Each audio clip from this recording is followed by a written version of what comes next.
Hi hello నమస్తే welcome back to my channel.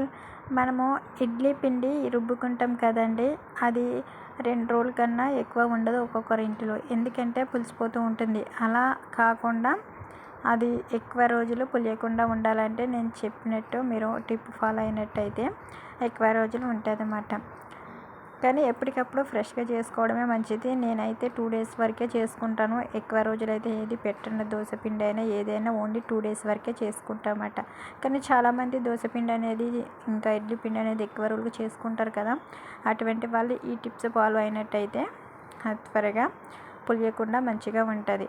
మనము పప్పు రుబ్బేటప్పుడు మరీ వాటర్ ఎక్కువ వేసి కాకుండా మీడియంలో రుబ్బుకోవాలన్నమాట. వాటర్ ఎక్కువ వేయకూడదు మిక్సీ పట్టేటప్పుడు. అలాగే కొంచెం గట్టిగా రుబ్బుకోకూడదు. మరీ గట్టిగా రుబ్బుకున్న ఇడ్లీలు గట్టిగా అనేది వచ్చేస్తుంది అన్నమాట. మీడియంలో రుబ్బుకోవాలి. ఆ పిండి రుబ్బుకుని మనం ఒక గిన్నెలో వేసుకుంటాం కదా, వేసుకునేటప్పుడు మనం చేతితో మాత్రము ఆ పిండిని తీయకూడదు. ఈ ప్రాసెస్ అంతా మనం గరిటె యూజ్ చేసి చేసుకోవాలన్నమాట. మనం చెయ్యి పెడితే తప్పనిసరిగా ఏ కర్రీ అయినా రైస్ అయినా ఏదైనా సరే పాడైపోతుంది అన్నమాట. అలాగే ఈ పిండి కూడా పాడైపోతుంది.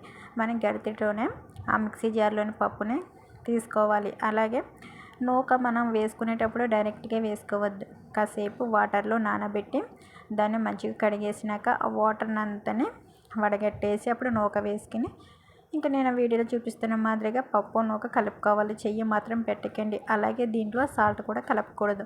మనం వేసుకుంటాము అనగా అప్పుడు ఫ్రిడ్జ్లోంచి తీసుకుని వేరొక బౌల్లోకి తీసుకుని అప్పుడు సాల్ట్ మనకి కావాల్సిన పిండిలో కలుపుకొని మిగతాది ఫ్రిడ్జ్లో పెట్టేసుకోవాలి. ఈ విధంగా మనం చేసుకున్నట్టయితే మనకి పిండి ఎక్కువ రోజులే పులుపు స్మెల్ రాకుండా పుల్లగా లేకుండా మంచిగా ఉంటుంది అన్నమాట. ఇది వెంటనే ఫ్రిడ్జ్లో పెట్టేయకూడదు. కలిపిన తర్వాత కాసేపు బయట వదిలేస్తే 1 or 2 hours బయట వదిలేస్తే అది మంచిగా నానుతుంది. అలాగే కొంచెంగా లైట్గా మూత పెట్టాలి. మొత్తం మూత పెట్టకూడదు అన్నమాట. అలా పక్కన పెట్టేసుకున్నట్లయితే మనకి పిండి ఎక్కువ రోజులు ఉంటుంది, పాడైపోకుండా ఉంటుంది. అలాగే టేస్ట్ కూడా బాగుంటుంది అన్నమాట.